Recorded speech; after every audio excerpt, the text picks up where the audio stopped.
হযরত ওমর রাদিয়াল্লাহু তাআলা বললেন, হ্যাঁ আমি কাঁটাযুক্ত বাগান দেখেছি এবং সেখানে আমি হেঁটেছি।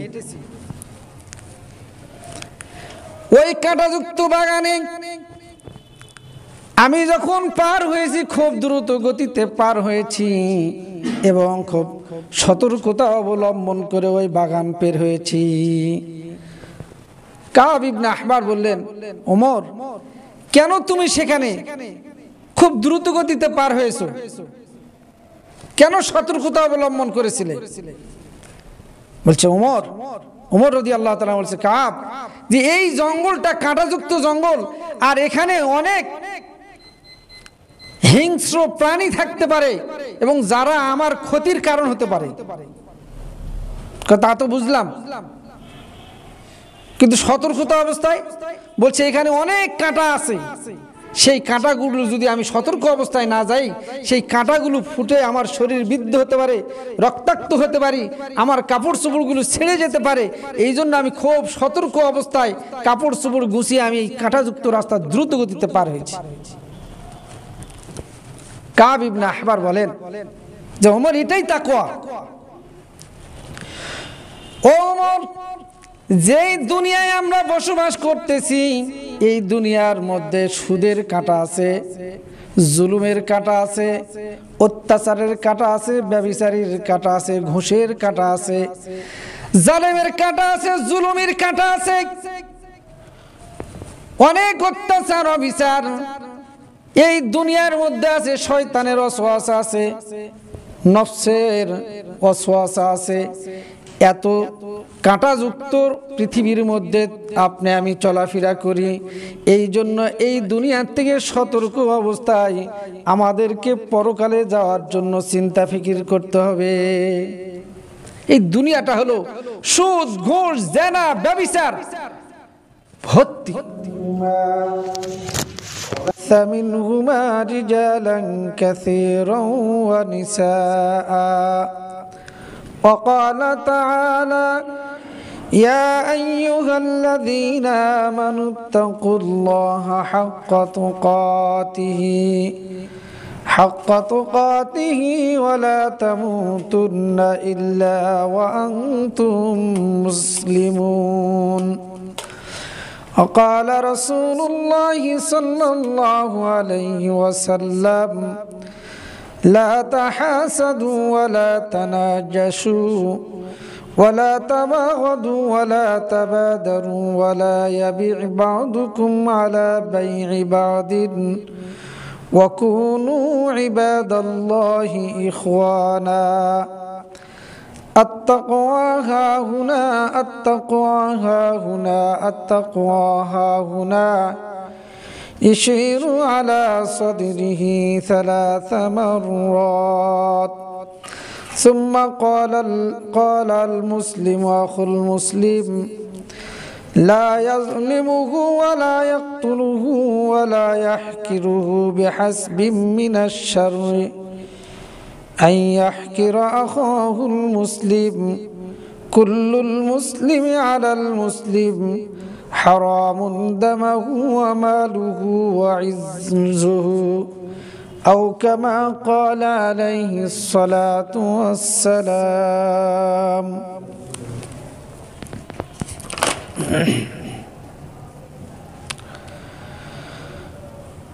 শুকর গুজার বান্দাদের প্রশংসা নাই, আল্লাহর শুকরিয়া, আল্লাহর প্রশংসা করছি বলে আলহামদুলিল্লাহ। এবং বিশ্বাসীদের ঈমানের ন্যায় আমরাও আল্লাহ তাআলার প্রতি বিশ্বাস স্থাপন করছি এবং সত্যবাদীদের স্বীকৃতি ন্যায় আমরা তার তাওহীদের স্বীকৃতি দিচ্ছি। আল্লাহ ছাড়া কোনো মাবুদ নাই, যিনি গোটা বিশ্ব জগতের মালিক, প্রতিপালক, প্রতিপালনকারী। সেই আল্লাহর দরবারে আমরা আবারও বলি আলহামদুলিল্লাহ। দরুদ ও সালাম আমাদের সর্দার, সমস্ত নবীদের সর্দার মুহাম্মদুর রাসূলুল্লাহ সাল্লাল্লাহু আলাইহি ওয়াসাল্লাম এবং রহমত বর্ষিত অজস্র ধারায় তার পবিত্র আহলের প্রতি, পরিবারবর্গের প্রতি এবং তার আসহাবগণের প্রতি। সবাই বলি সাল্লাল্লাহু আলাইহি ওয়াসাল্লাম।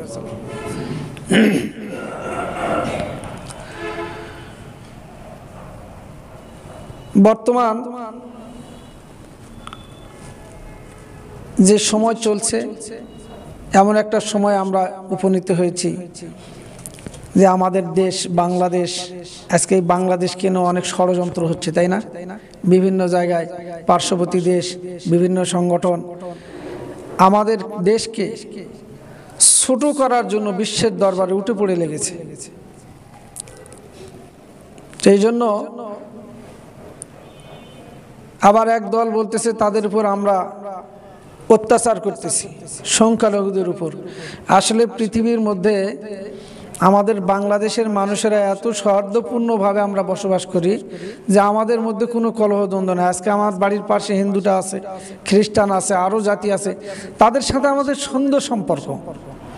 কিন্তু এইটা অনেকের সহ্য হয় না, এই দেশের মধ্যে শকুনের চোখ পড়ছে। তো এই জন্য আমাদেরকে ধৈর্যশীলতার পরিচয় দিতে হবে। কোনো মানুষের উস্কানিমূলক কোনো কাজ করা যাবে না। আমরা সবসময় কি ধৈর্যশীলতার পরিচয় দিয়ে এসেছি এবং আমরা ধৈর্যশীল হব, ধৈর্যশীলতার পরিচয় আরও দিব ইনশাআল্লাহ। তো যাই হোক, এই জগতের মালিক হলেন আল্লাহ, তামাম বিশ্বের মালিক আল্লাহ, সব কিছুর মালিক আল্লাহ। আমাদের সামান্য সময়ের জন্য একটু প্রতিনিধিত্ব করার জন্য আল্লাহ পাঠিয়েছেন। আর পাঠিয়েছেন দুনিয়াতে মুখ্য উদ্দেশ্য হলো মানুষ আল্লাহর ইবাদত করবে। জিন ইনসান সবাই কার ইবাদত করবে? আল্লাহর ইবাদত করবে। তো আমরা দুনিয়াতে আসছি আল্লাহ তাআলার ইবাদত করার জন্য। তা আমরা যে আল্লাহর ইবাদত করব, এই জন্য আপনার আমার অন্তরের মধ্যে ভয় থাকতে হবে কার? আল্লাহর। যদি আল্লাহর ভয় অন্তরের মধ্যে থাকে তাহলে মানুষ পাপাচার থেকে বেঁচে থাকতে পারবে, পাপ কার্য থেকে মানুষ বেঁচে থাকতে পারবে। আল্লাহকে তো দেখিনি, কিন্তু আল্লাহকে তো বিশ্বাস করেছি। আর এই বিশ্বাস থেকেই আমার ভয় করতে হবে কাকে? আমার আল্লাহকে। কারণ মানুষের সবচেয়ে বড় সম্পদ হলো মানুষের আল্লাহর প্রতি ভয়। দুনিয়ার যত সম্পদ থাকুক না কেন, সবচেয়ে বড় সম্পদ হলো মানুষের জন্য আল্লাহর ভয়। যার মধ্যে আল্লাহর ভয় আছে সে গুনাহ থেকে বাঁচতে পারবে, যার মধ্যে আল্লাহর ভয় নাই সে গুনাহ থেকে বাঁচতে পারবে না। গুনাহ থেকে বাঁচার একটাই রাস্তা, সেটা হলো আল্লাহর ভয়। আপনি আমি যেখানেই থাকি, আল্লাহর ভয় অন্তরের মধ্যে যদি থাকে তাহলে আপনার আমার দ্বারা গুনাহ করা সম্ভব নয়। মুআয ইবনে আবু যার রাদিয়াল্লাহু তাআলা আনহুকে হুজুর সাল্লাল্লাহু আলাইহি সাল্লাম বললেন, ইত্তাকুল্লাহ হাইসুমা কুনতা। হে আবু যার, তুমি যেখানেই থাকো না কেন আল্লাহকে ভয় করো। যেখানে যে অবস্থায় থাকো তুমি ভয় করো কাকে? আল্লাহকে। আল্লাহ তাআলা কোরআনুল কারীমের মধ্যে সূরা নিসা নামে একটা সূরা নাজিল করেছেন। সেই সূরা নিসার মধ্যে প্রথম আয়াত, ইয়া আইয়ুহান নাসু তাকু রাব্বাকুমুল্লাযী খালাকাকুম মিন নাফসিন ওয়াহিদাতিন ওয়া খালাকা মিনহা যাওজাহা ওয়া বাথা মিনহুমা রিজালান কাসীরান ওয়া নিসাআ। আল্লাহ তাআলা সূরা নিসার দুনিয়ার সমস্ত মানুষকে ভয় করার কথা বলছে। এখানে কোনো শ্রেণী পার্থক্য করেনি যে মুসলমানরাই শুধু ভয় করবে, কাফেররা ভয় করবে, মুশরিকরা ভয় করবে, এমন না। সমস্ত মানুষগুলোকে আল্লাহ তাআলা বলছেন। এর মধ্যে সব জাতির মানুষ থাকবে, সব ধর্মের মানুষকেই আল্লাহ বলছেন তোমরা কি করো? ইয়া আইয়ুহান নাসু তাকু রাব্বাকুম, তোমরা তোমাদের প্রভুকে ভয় করো। তোমাদের প্রভুকে ভয় করে। এই কথা কে বলছে?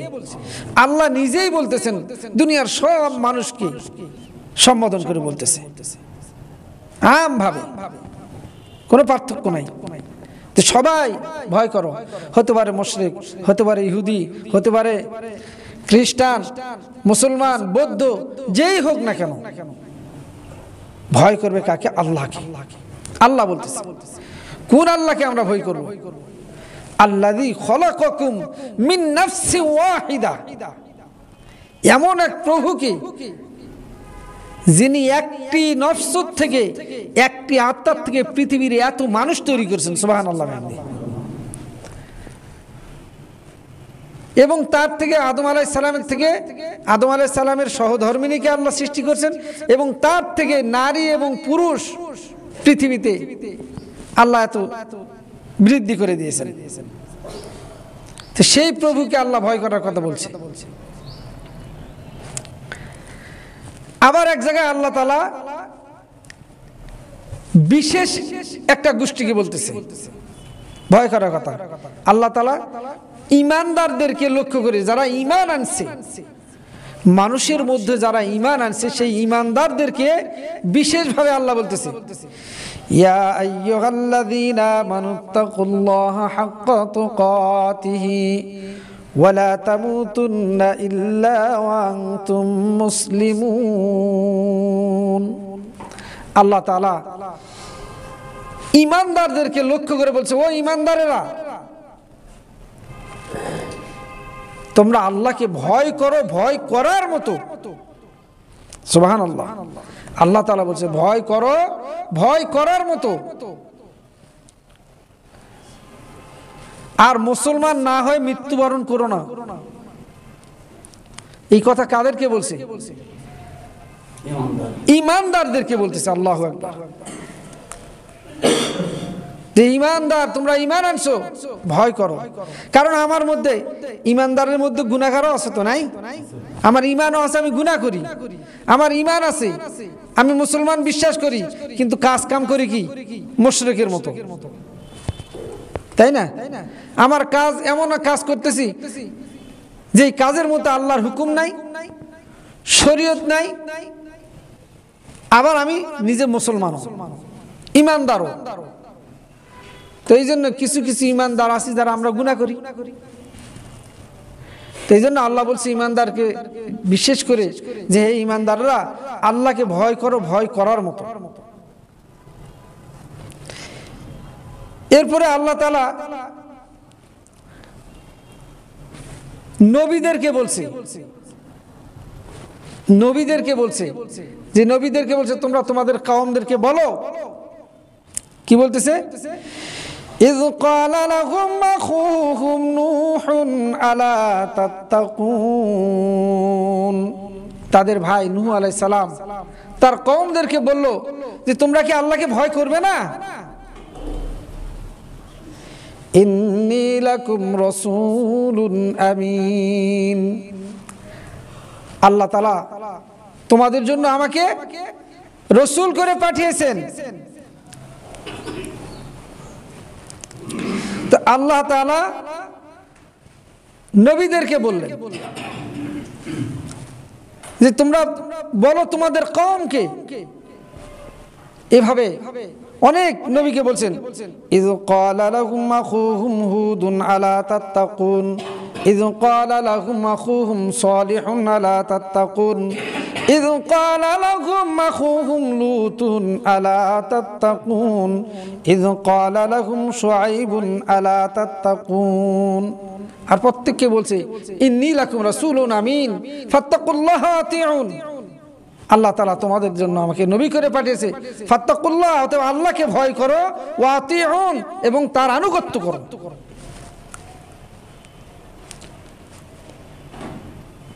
আল্লাহ তাআলার নবী হযরত সাইয়েদনা ইব্রাহিম আলাইহিস সালাম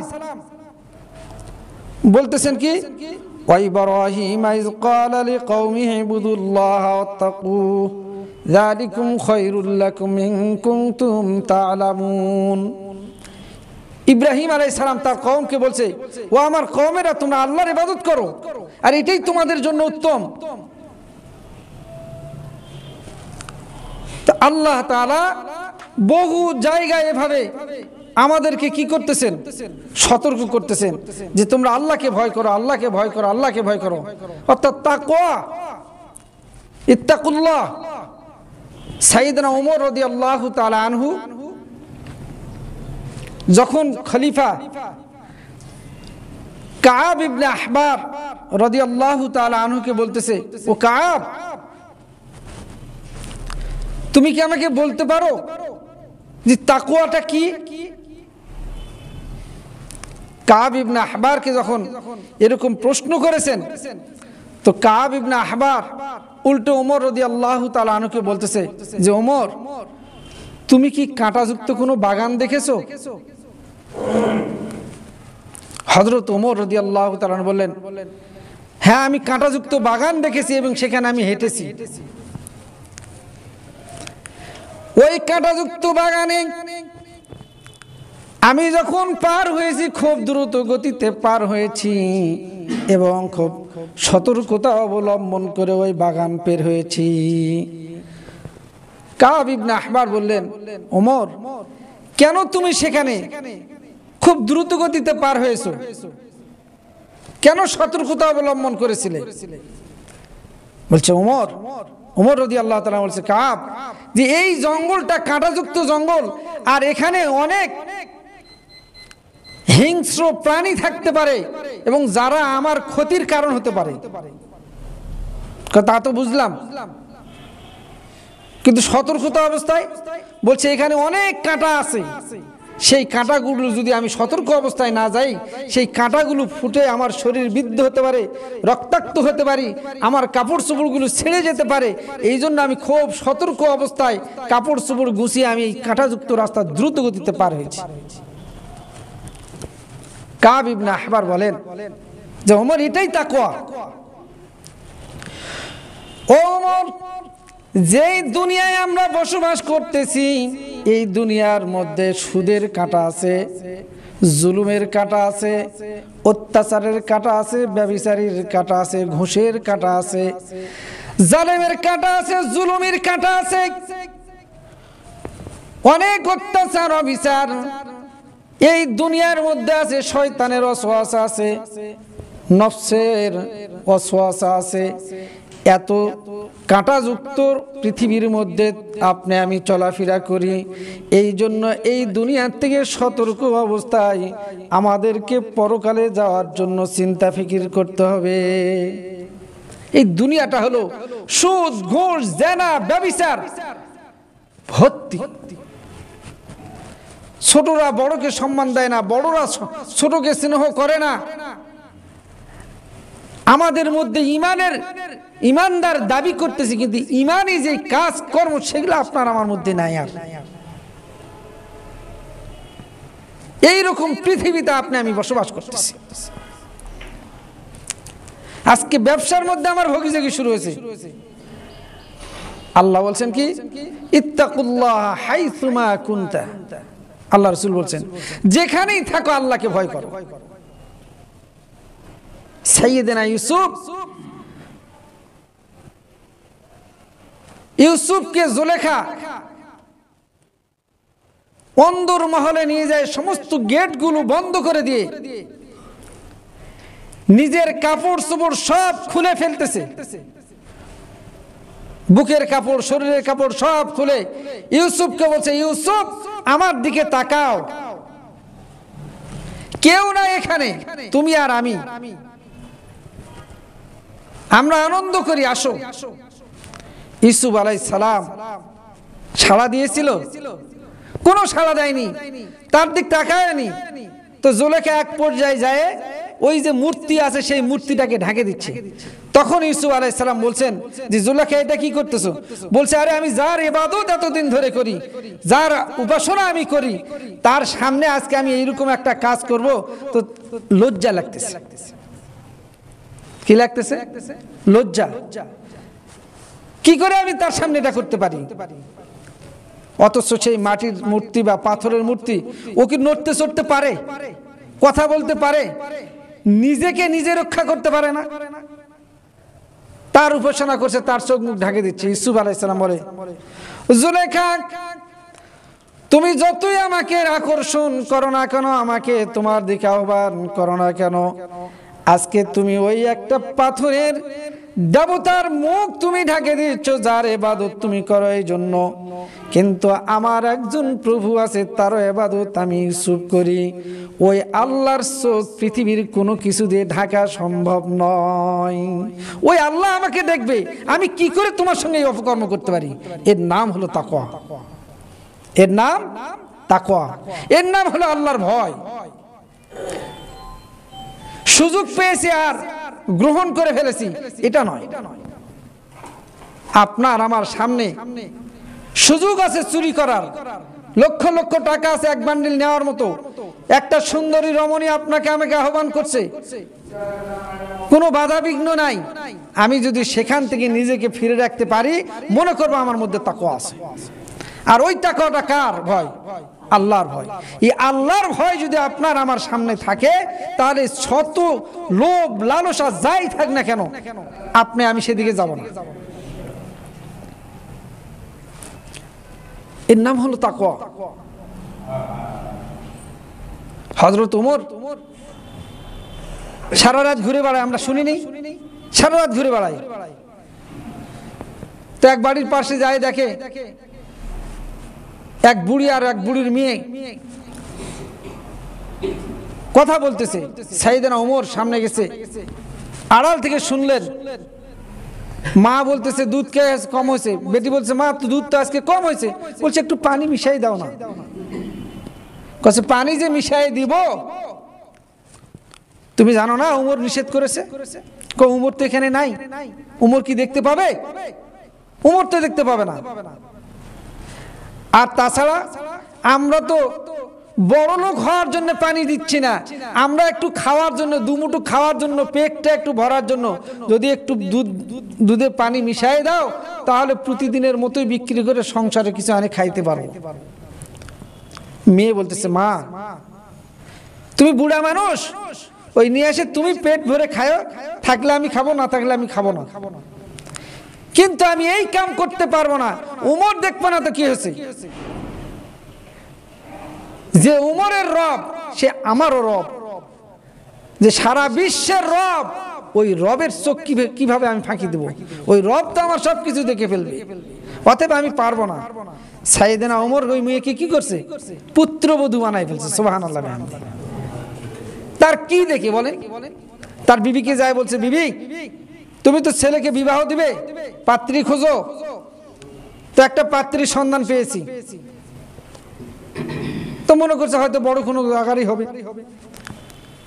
তো নিয়ে আসার পর বলছে যে তার দিবা পরিচয় দেওয়ার মতন কোনো কিছু নাই, তবে তার একটা সম্পদ আছে। কি সম্পদ? বলছে তার মধ্যে তাকওয়া আছে, তার মধ্যে খোদাভীতি আছে। এই জন্যই আমি তোমার পুত্রবধূ বানাইতে চাই। তো আজকে ভাই আপনার আমার তাকওয়া, আল্লাহর ভয় আপনার আমার অন্তরতে উঠে গেছে। উঠে যাওয়ার কারণে আজকে আমি এমন কোন গুনাহ নাই যে গুনাহগুলো আমি করছি না। সব ধরনের গুনাহ আমাকে গ্রাস করে ফেলেছে। এই জন্য গুনাহ থেকে বাঁচতে হলে আমার দরকার হলো কি? তাকওয়া। খোদাভীতি কি জিনিস? আল্লাহ রাসূলের দরবারে একজন সাহাবী আসলো, মাইস ইবনে মালিক নাম। আল্লাহ রাসূলকে এসে বলতেছে, ইয়া রাসূলুল্লাহ, লাকাদ যালামতু নাফসি। হে আল্লাহ রাসূল, আমি আমার নফসের উপর জুলুম করেছি।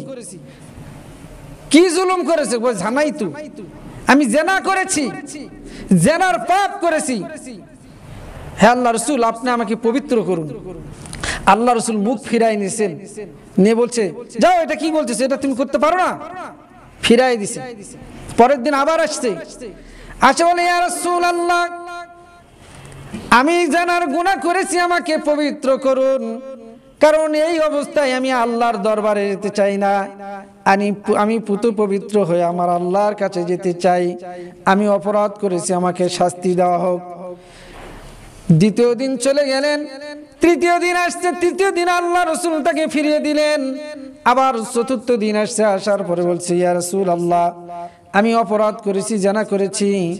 আর আল্লাহ রসুল এদিকে তার কওমের মধ্যে একজন লোককে পাঠাই দিল, দিয়ে বলে যাও এই লোকটা যে বলছে আর মাথার কোনো সমস্যা আছে নাকি, এই কোনো মানসিক রোগী কিনা। তার কওমের লোকেরা বলছে লোকটা ভালো লোক, তার ব্রেন আছে, সে পাগল নয়, সুস্থ মস্তিষ্কের অধিকারী। এরপর আল্লাহ রসুল বলছে গর্ত খোঁড়ো, আর সেই গর্ত খুঁড়ে তাকে কি করো, পাথর মারে রজম করো, পাথর মারে তাকে শেষ করে দাও। আল্লাহর ভয়, কার ভয় এটা করছে? আল্লাহকে কি দেখছে উনি? কিন্তু পরকালের প্রতি তার এত ভয়, ঘুমাইতে আর পারে না। আর আমরা পাপ করতে করতে এত পাপ করে ফেলছি, আমরা পুণ্যের কাজ কোনটা সেটা আর বুঝি না, পাপকে আর পাপই মনে করি না। অথচ আল্লাহ রসুলের দরবারে নিজে আসে বলতেছে আমি অন্যায় করেছি ইয়া রাসূলুল্লাহ, পরকালে আমি আল্লাহর দরবারে কেমনে দাঁড়াবো, আমি এত বড় অপরাধ করেছি, জঘন্য একটা অপরাধ। এই মাইস ইবনে মালিক যাওয়ার পরে একটা মহিলা আবার আসছে, আসে বলতেছে ইয়া রাসূলুল্লাহ আমি জিনা করেছি, আমাকে পবিত্র করুন। আল্লাহ রসুল তাকেও ফিরে দিছে। পরের দিন আসে মেয়েটা বলছে ইয়া রাসূলুল্লাহ আমি জানি আপনি মাইসকে যেমন বারবার ফিরে দিয়েছেন, আমাকেও সেরকম বারবার ফিরে দিবেন, কিন্তু খোদার কসম করে বলছি জিনা করার কারণে আমি গর্ভবতী হয়েছি, আমার গর্ভে জিনার সন্তান আছে, অতএব আমাকে পবিত্র করুন, শাস্তি দিন আমাকে। কারণ আল্লাহর দরবারে এই অবস্থায় যদি যাই তাহলে আমি কি জবাব দেব সেই প্রভুর দরবারে? আল্লাহ রাসূল বললেন তো তোমার গর্ভে যখন সন্তান আছে যাও ওই সন্তান প্রসব করে তারপরে এসো। সন্তান প্রসব করা হয়ে গেছে, একটা কাপড়ের মধ্যে জড়ায় বাচ্চা নিয়ে আল্লাহ রসুলের দরবারে আসে হাজির হয়েছে, বলছে ইয়া রাসূলুল্লাহ এই দেখেন আমার সন্তান। বলছে এই সন্তানকে নিয়ে ফিরে যাও, যতদিন পর্যন্ত ওই সন্তান দুধ খাবে ততদিন তাকে দুধ পান করো, এরপর অন্য কিছু যখন খাবার ধরবে তখন এসো। আবার চলে গেছে। এরপর ওই মহিলা আবার আসছে, সে কি করছে ওই বাচ্চার হাতে রুটি দিয়েছে যে আল্লাহ রসুল যেন আমাকে আর না ফিরায়, তাড়াতাড়ি যেন আমার বিচারটা হয়। কত বড় আল্লাহর প্রতি তাদের ভয়। আল্লাহ রসুলের কাছে বলছে ইয়া রাসূলুল্লাহ এই দেখুন আমার সন্তান, সে এখন অন্য কিছু খাইতে পারে। আল্লাহ রসুল বললেন ওই বাচ্চাটাকে আরেকটা মানুষকে দিলেন আর বললেন যাও একটা গর্ত খোঁড়ো তার বুক পর্যন্ত, খুলে তাকে পাথর মেরে শেষ করে দাও। তো পাথর মারা হয়েছে। খালিদ বিন ওয়ালিদ একটা পাথরের টুকরা মারছে, সেই রক্তর ছিটা আসে খালিদ বিন ওয়ালিদের শরীরে যখন পড়ছে, খালিদ বিন ওয়ালিদ খুব রাগ হয়েছে, তোমার গায়ের রক্ত আমার গায়ে পড়লো। আল্লাহ রাসূল এই কথাটা শোনার পরে বলল খালিদ তুমি কি জানো কার রক্তের ব্যাপারে তুমি ঘৃণা করছো? তুমি কি জানো ওই মেয়েটা আল্লাহর ভয়ে জিনা করেছে, আল্লাহর ভয়ে কেঁদেছে, আল্লাহর বিধান অনুযায়ী শাস্তি নেওয়ার জন্য সে এখানে এসেছে। আজকে এমন তওবা সে করেছে, ওর তওবা যদি সমস্ত উম্মতের মধ্যে বন্টন করে দেওয়া হতো, সমস্ত উম্মতের গুনাহ আল্লাহ মাফ করে দিতেন। এটা হলো কার ভয়? আল্লাহর ভয়। এই ভয়, এরকম ভাবে ভয় আপনাকে আমাকে করতে হবে। এরকম ভয় যদি আপনার আমার মধ্যে থাকে তাহলে মানুষ কখনো অন্যায় করতে পারে না, মানুষ কখনো অবিচার করতে পারে না। আজকে আমরা অন্যায় অবিচারকে এমন ভাবে করতেছি নিজের স্বার্থ সিদ্ধির জন্য, আমরা সব কিছু করতে পারি। ভাইরা আমার, আজকে দুনিয়া ছেড়েই চলে যেতে হবে, এই দুনিয়ায় কেউ থাকবো না, থাকার জায়গা নয়। এই জন্য পরকালের জিন্দেগি। আলী রাদিয়াল্লাহু তাআলা আনহুকে জিজ্ঞাসা করলেন হযরত ওমর বলো তুমি বলো যে তাকওয়া কাকে বলো? উনি বললেন যে চারটি জিনিসের নাম হলো তাকওয়া। কয়টি? চারটি জিনিসের নাম হলো তাকওয়া। সেটা কি কি বলতেছে? আত-তাকওয়া হিয়া খাউফুল জালিল, মহামহিম আল্লাহর প্রতি ভয় করা।